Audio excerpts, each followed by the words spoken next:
Good morning again mga boss. Merry Christmas and Happy New Year sa lahat. Yan. So, andito tayo sa site natin para i-check natin kung ano yung mga nangyayari dito. Yan. So, okay naman lahat dahil magbabagong taon na.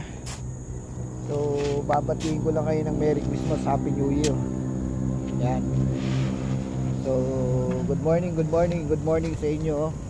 Yan. Magandang umaga ng Sunday. Yan.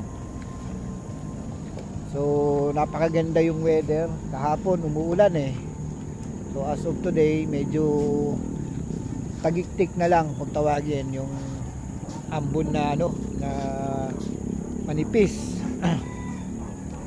So, wish lang natin lahat itong bagong taon maging okay, good health, at saka family good. Yan. So yan, good morning sa inyo. Yan. Good morning.